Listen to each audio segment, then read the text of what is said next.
Hello everybody and welcome to this playthrough for Pro and Expert Division with variable win for the Centenary Harbor and the Easter tournament here in Golf Clash the game. Make sure that you do hit the thumbs up button, also subscribe to the channel and turn on the notifications. You can follow the info box on the right hand side to get the club distance adjustment, elevation adjustment, and also what ball and club type I suggest you to play with. Have in mind though, those are all suggestions and I'm trying to explain in my with my voice alternative ways of playing with alternative clubs, alternative balls, but there are a couple of holes here that has a lot of different routes to play depending on what wind we have off tee. So please listen closely. If you do have any questions, you can always email us at support@golfclashtommy.com. Last but not least, scan the QR code on the side of me or go directly to patreon.com/golfclashtommy and do something that more than 2,000 people has done this month already. That is to get the ultimate tournament guides for pro or expert or master, or you can bundle it together the best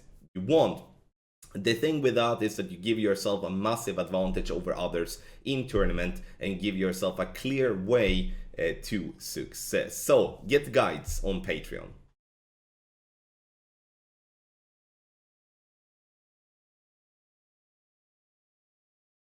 For hole number 1, this is going to be a tough par 4 if we are not having a tailwind. I will let you know what to do in a tailwind after we have just laid up here. You can see that I'm starting just before +1 using my Apocalypse here with some topspin, but also all the right spin that I can. And here is a perfect example of where I should have been picking a different club. I should have been playing with the quarterback, or I should be playing with the rock instead. And the reason for that is that it would be much better playing on this little bumpy and narrow fairway to give ourselves a much better accuracy on our drive, because the accuracy then will help us if we do hit a great ball. Now I managed it perfect and we're getting it right to where we want to, which is to be as close to the rough line possible. Alright, so but when we do this drive correct, we're going to have a long iron to bounce over the bunker. Sure, there is a way to do a sand bump here, but that has proven itself to be extremely glitchy. But at the same time, this type of play that we're doing here now isn't really much better. I don't enjoy bouncing over the bunker like that, especially bouncing over to a fairway that is sloping downhill. It's going to be extremely difficult to judge the rollout and to not come in too hot. 20% elevation, true club distance, and even though I do play with the B52, you can play with a Grizzly here as well. The thing that is important here is what I would say the ball guideline. Having a 4.4 or better ball guideline is really something that I would like to have here. Therefore, Grizzly level 7 or better, or B52 level 7 or better. Bounces on the fairway, up on the other fairway, and here comes the difficult part, is to not catch too much speed when rolling down that little slope. And we are not catching too much speed, so the speed is perfect, but the direction was just a little bit off. So let's pretend that we do have a straight tailwind off tee. We're gonna take the drive again. Then you can actually go over the trees completely and use topspin and bounce your ball all the way down towards the green area. That's something that was played the last tournament we had this hole. Unfortunately, I couldn't recreate that win in practice, but I just wanted to explain that for you to have that in mind. It would be recommended to play with a Berserker ball or any other Power 5, Wind 0 or Wind 1 ball to achieve a good wind and then to not have to push it too hard with the overpower.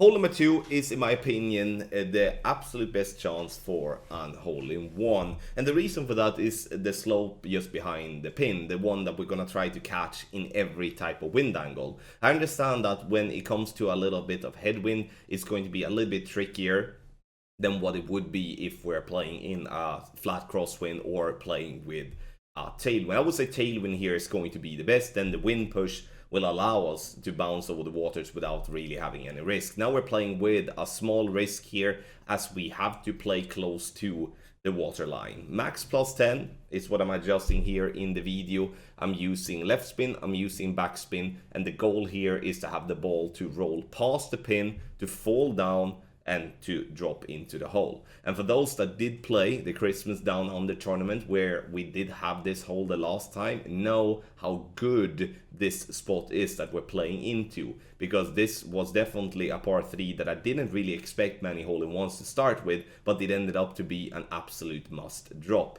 in what I would say in mainly Pro Expert, but also in Master Division. So goal is to use spin to get the ball to get past the pin to roll down towards the hole and drop. The spins will vary depending on what wind angle we do have in the tournament, but the video here is definitely shown as a good base to start with.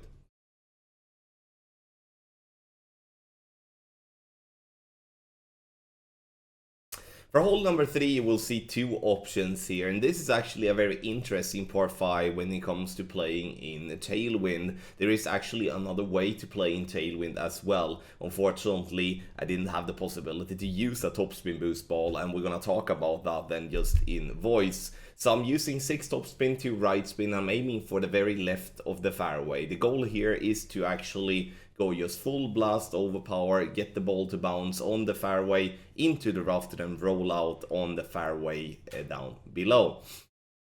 The more wind, the better here, and as the whole hole itself is sloping down, which means that when you roll into that rough, it's going to be no issues to roll through it, and that's kind of what we are looking for.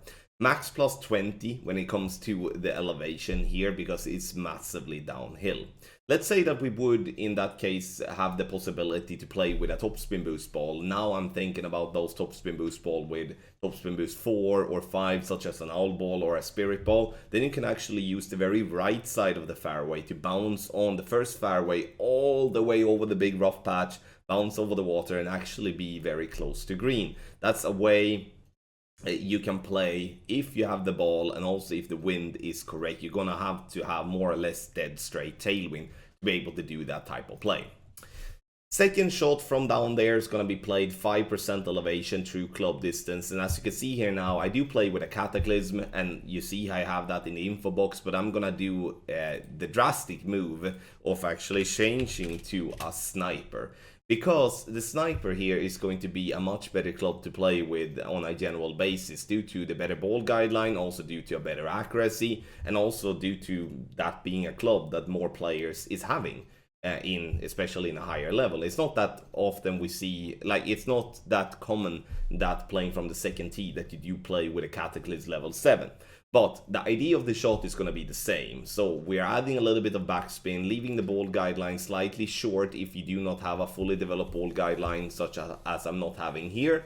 And if you do have a Sniper, ball guideline to hole, and then 5% elevation, true club distance, and you give yourself a good chance for an albatross. But we're gonna take a look at a little bit more conservative way of playing this one, because if you're going to play for an albatross on this par 5, you're always going to have to push the drive really hard, and obviously that's going to involve a lot of risk many of the times. So therefore it's very good to have a backup play, so you don't really have to, so you have a possibility to make a decision without not knowing what to do.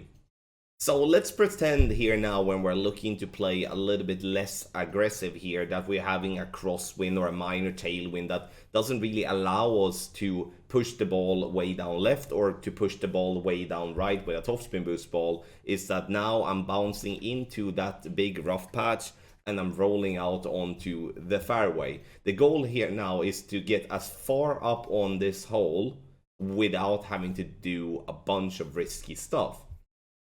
And when ending up on the fairway up there, we are going to have a easier way of saving ourselves the eagle, because with a play like this, you're not going to play for the albatross at all. You're going to play yourself for a safe eagle, and that's the only thing we're going to have in mind when playing here now. We bounce on the fairway into the rough and to roll out on the other fairway. The reason I bounce into the rough and not just bounce over the rough is that it's very difficult to control the distance with a spin there without having to play even closer to the rough line than what we're doing there already. Now the second shot is massively downhill. It's 40% elevation, and it's always going to be played from max line because you're not really going to have much tailwind on this type of shot. So what I'm trying to do here now is use the wood club with the most power possible and to end up having the ball guideline to go just right of the bunker and just playing it safely towards the green. Sure, there's other ways of playing this one in a conservative way. You can lay up on the right hand side if you like as well and do a similar type of play, and with a similar type of adjustment, ball and club, it's all what you do prefer. But playing over there to the left that bounce into the rough and roll out gives you a bit more yards than if you would be laying up on the right hand side, and every yard that we can get to be closer towards the pin when we're just trying to get ourselves the eagle, then that is super duper valuable.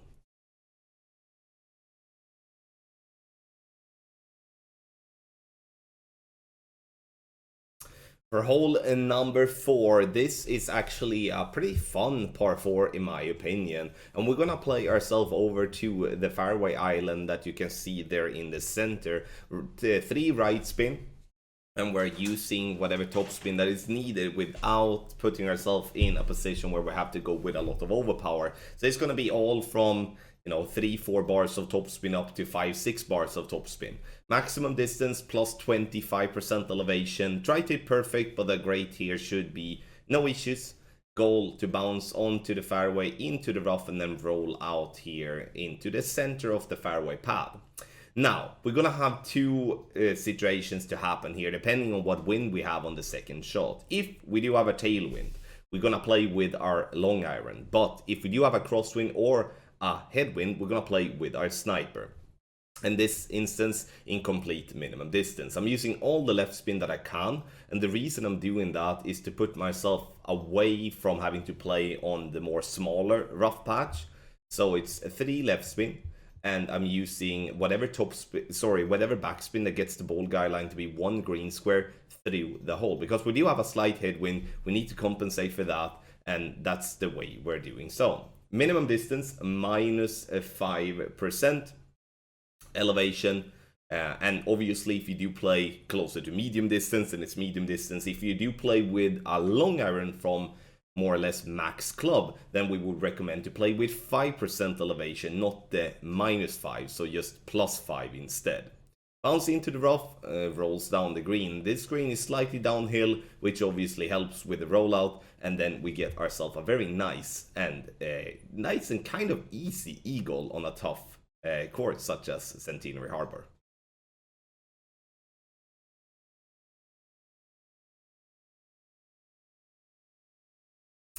For hole number 5 here, there are a lot of big funnels, and I'm gonna go for one of them, which is gonna be the one with a lot of backspin. You can see here I'm using a lot of backspin with 1 left spin and getting my ball. You can see now when I'm moving my target here now, it's not really moving from the pin, which means that's called a funnel. The goal here for me was to aim with the inner ring by the rough line and to have the ball guideline to be just left of the pin, because when I'm adjusting here now, as I'm dropping down into the bunker, I will lose a little distance, and therefore I will compensate it by aiming on the left hand side.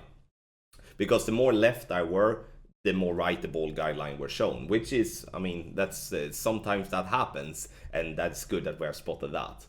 No elevation, true club distance here with the rocket. You can see that we come onto the green and it falls down the hill here and it drops lovely right at pin for a beautiful hole-in-one.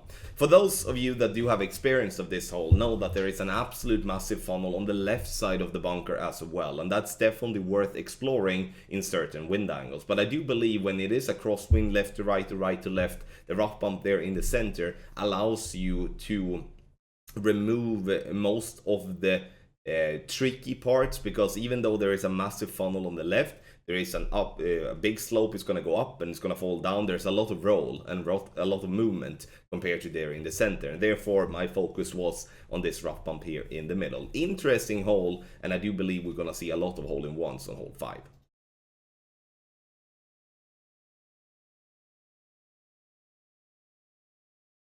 For hole number 6, another par 5 of the Century Harbor here, and now I'm looking to bounce over the rough and the sand in the center using 6 bars of topspin, 2 right spin. I'm using 6 bars only to display that this is a possible drive even for lower level drivers, even though I'm showing it with an Apocalypse level 8. Max plus 20 for the drive as we're playing this one massively downhill. I'm using max overpower with a slower needle and outside wall curl to the right.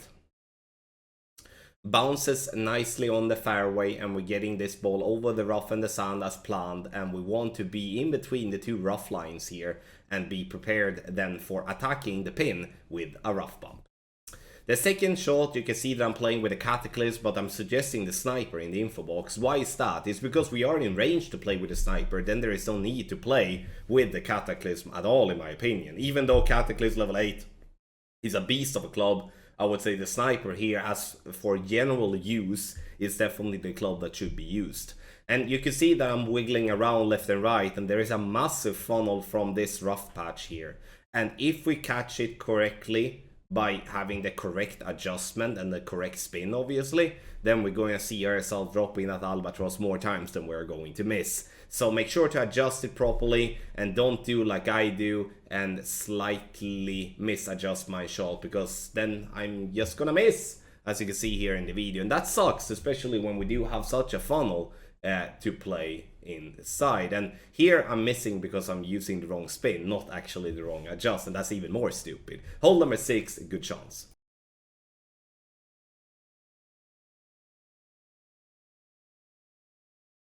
For hole number 7, the way I wanted to demonstrate this par 4 is that I want us to get ourselves up to play with a long iron or a short iron towards the pin.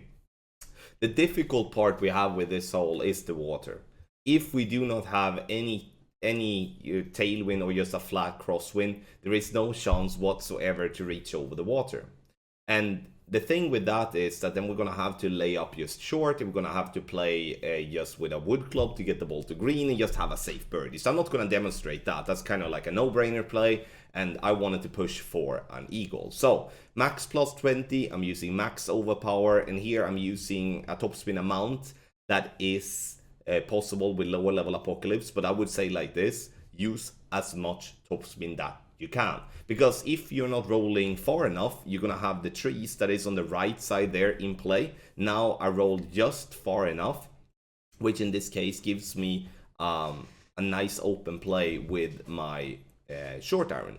So what I would recommend here now is to use all the right spin that you can and whatever backspin that gets you to be above the bunker. We kind of don't want to, like, we can fall down into the bunker a little bit, but if we're aiming just on the side of the bunker, then that's going to be a problem because we're playing with such a small margin. So give yourself room, and then you're going to have yourself a good chance. You can see that I play with a Berserker ball is because I felt there from tee that it was going to be a valuable ball to use, as the plan was to go max overpower. But obviously you can play with different type of golf balls here on this hole. The important part is just that if you do have the wind for it, you shall push the drive, because getting up to a long iron or a short iron is the only way for you to get yourself a look at the eagle. And if you have a look at the eagle, this second shot is actually fairly easy. But if you do have a headwind, we need to lay up, then we lay up on the very left to have such an open shot towards the pin, and we are giving ourselves just a transport. We're just gonna transport the ball to the green and take ourselves a safe putt for a birdie, but that's super boring. So let's hope we do have some good wind in the tournament.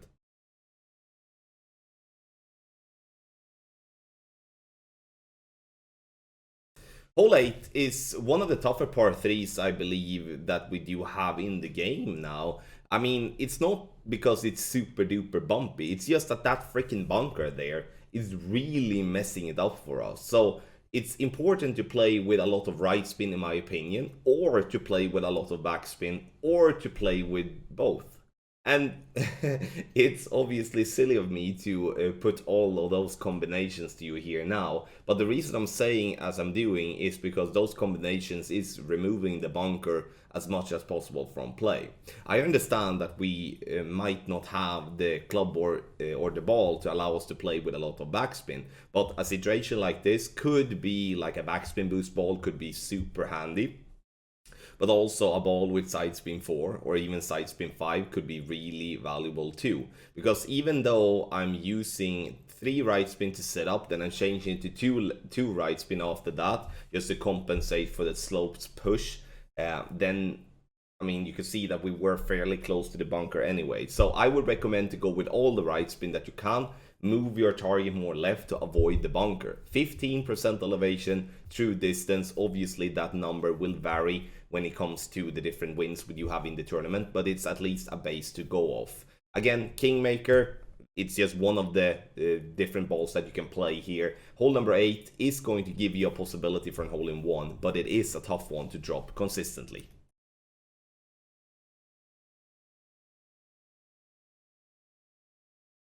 Are going to play down to the I would call it the center fairway pad, if that makes sense. The one that actually looks like a boomerang or a banana, whatever you would like to call it. So the goal here is to bounce on the fairway into the rough to slow the ball down and land on the fairway.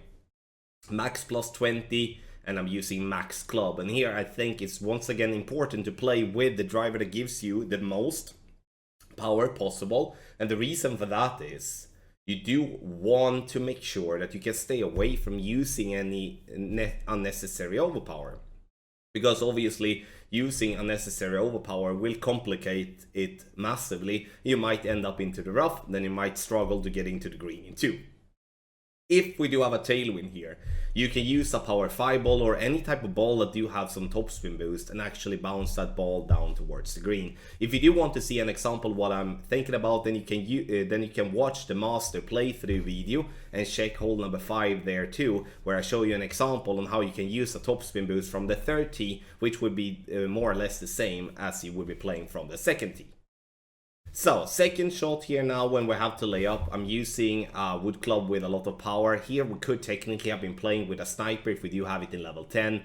And I mean, if we do have the Cataclysm level 7 or better, then we do have the ball guideline, then we can stick with the Cataclysm. But otherwise, choose the sniper and gamble a little bit.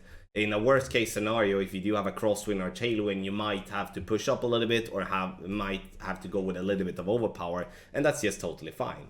We're playing downhill, so 20% elevation here too, with true distance number. Make sure when you do have a tailwind here to be aware of the fact that in some cases you adjust from a higher to a lower point, and then you need to do a couple of ticks of overpower, couple of clicks of underpower, as I'm doing here on the video, to make sure I'm not gonna fly too long. Clipping that rough just barely on the edge there, dropping it for an albatross, and it might look very difficult, but this shot is actually pretty easy to drop. And the reason for that is that there is a massive funnel, as you could maybe notice when I was wiggling around with my club. There's a massive funnel there, and if you are adjusting correct, you definitely have some room for faulty adjustments and get yourself an albatross there in the end.